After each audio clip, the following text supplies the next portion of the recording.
Ce soir, Explo débarque en Argentine. Pour moi, c'est le pays de toutes les différences, le carrefour de toutes les cultures.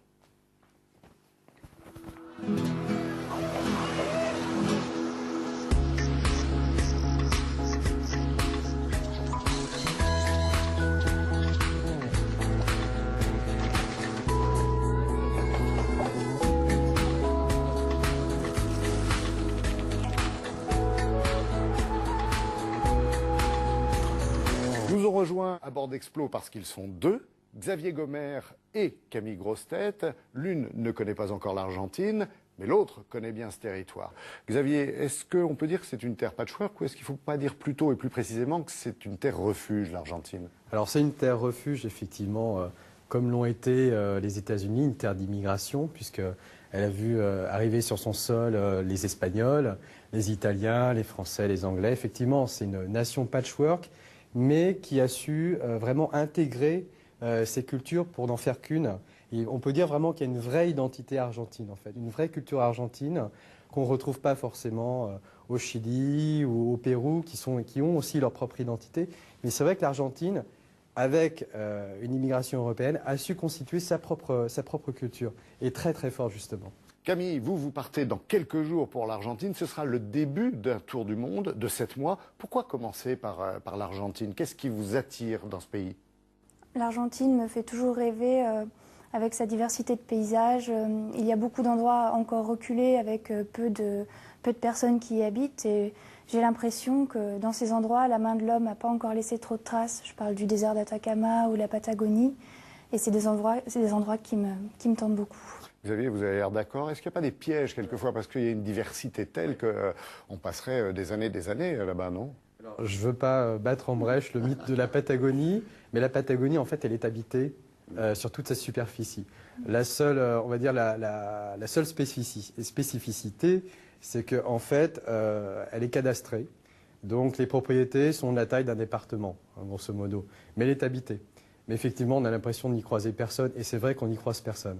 D'accord, on parle des paysages, de la force de la nature, mais il ne faut pas passer à côté des villes non plus. Comme on le disait, il y a une vraie culture en Argentine. Et la ville a su intégrer, que ce soit Mendoza, que ce soit Buenos Aires, que ce soit Salta, chacune a sa propre identité. Et il y a une vraie ambiance, il y a une vraie vie, et il y a une vraie latinité avec tout cet ensemble de cultures à l'intérieur de l'Argentine. Et ce périple en Argentine, Xavier, qu'est-ce que ça a déclenché en vous? En fait, l'Argentine faisait partie des pays que j'ai visités en tour du monde. Et en fait, j'ai eu une histoire d'amour avec le pays et dans le pays, sans en dire trop. Et c'est pour ça, justement, que j'ai... en fait, les valeurs de l'Argentine m'ont tout de suite interpellé. Donc c'est pourquoi, en fait, j'ai décidé de poser mon sac à dos régulièrement en Argentine.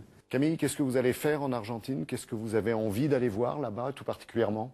L'objectif, c'est de rencontrer les gens. Si je pars faire le tour du monde, c'est bien sûr pour découvrir des nouveaux paysages, mais c'est surtout pour aller rencontrer des gens et des gens qui ont une culture, des occupations différentes des miennes. Donc ce que je veux, c'est sortir de la bulle dans laquelle j'ai grandi et essayer de comprendre un petit peu mieux le monde qui m'entoure. Donc oui, ça passe par des rencontres et aller voir les gens chez eux.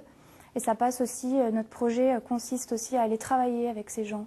Donc on va aller travailler dans une réserve naturelle, bon ça ne sera pas en Argentine malheureusement, ou chez des agriculteurs biologiques. Donc partager avec ces gens leur vie au quotidien. Mais Xavier, est-ce que l'aventure est encore possible sur ce territoire? Absolument. Quel type d'aventure? Parce que tout type d'aventure. J'ai l'impression qu'effectivement toutes les routes sont sûres à peu près aujourd'hui là-bas. Alors, c'est pas vrai. Ah. Ce n'est pas vrai. Parce que lorsque vous allez par exemple sur la route 40, qui est la route qui relie le nord au sud jusqu'à la Bolivie. Voilà, tout à fait. C'est une route qui n'est pas asphaltée sur toute sa longueur, loin de là. D'ailleurs, ils sont même en train de la refaire. J'ai vécu les travaux là-bas. Sur le pick-up, c'était affreux. Moi aussi, pareil. J'ai crevé sur la route. Je m'en suis même pas aperçu d'ailleurs. Non, on peut vraiment vivre l'aventure parce que l'Argentine reste synonyme en fait de grands espaces. C'est pas un Far West, c'est un Far South. Mais c'est vrai, l'Argentine est peu peuplée par rapport à sa superficie. Il y a à peu près 40 millions d'habitants. pour 4 ou 3 millions et demi de kilomètres carrés. Donc on peut dire que c'est un désert en fait l'Argentine. Si ce n'est que voilà, il y a Buenos Aires qui concentre 30% de la population et le reste, ce sont des villes qui sont éparpillées. Par exemple en Patagonie, vous avez 200 km en moyenne, 200-250 km entre deux habitats, enfin entre deux pueblos, entre deux villes. Oui, je me souviens effectivement en Patagonie que parfois les stations-service n'étaient pas alimentées, donc il faut faire assez attention effectivement. J'ai fait l'expérience, j'ai loué effectivement un véhicule, j'ai acheté une pelle, 2 planches et j'avais un bidon d'essence en réserve. Sinon, j'aurais pu tomber en Et tout a rade. servi. Oui. Quel est le coin que vous préférez, Xavier, de l'Argentine? Alors, moi, j'ai eu un coup de cœur surtout pour le nord-ouest argentin. Donc vers les Andes? Voilà, j'adore la Patagonie, mais c'est vrai, voilà, le côté andin, parce qu'il reste quand même une culture andine en Argentine, même si elle n'a rien à voir avec ce qu'on peut trouver au Pérou, au Chili ou en Bolivie, où la Bolivie est certainement plus authentique, mais il y a quand même une vraie culture andine dans le nord-ouest argentin, et surtout ce sont ces grandes étendues désertiques, ces volcans, ces salars, ces déserts de sel, ces lagunes d'altitude, moi qui me réjouissent. Et je me sens en fait vraiment connecté quand je vais là-bas. Et est-ce que dans la préparation de votre voyage, Camille, vous avez tenu compte de ces peuples andins, de ces communautés indiennes qui sont en lutte en Argentine pour des questions de territoire, par exemple? Oui. J'ai vu le documentaire récemment qui parlait justement de cette partie du désert d'Atacama avec tous les peuples qui ont des soucis vis-à-vis de l'exploitation du lithium, notamment ce genre de choses, la bataille pour leurs terres, oui. C'est des choses que j'ai envie de, peut-être pas d'aborder avec eux, mais que j'ai envie de comprendre en allant sur place. Oui, des problèmes bien vivants, même au sud, vers la Patagonie, quand on arrive par là. Avec la population mapuche, effectivement. Merci à tous les deux, bon voyage, bon tour du monde. Revenez vite nous apporter d'autres témoignages sur l'Argentine et d'autres terres lointaines, bien sûr. Xavier, c'est vrai que vous, si on a besoin de se renseigner sur l'Argentine, on sait où vous trouver. Merci pour ce témoignage. Merci d'avoir suivi les aventuriers d'Explo. Belle soirée à toutes et à tous sur France O et à la semaine prochaine sur d'autres routes vers d'autres horizons.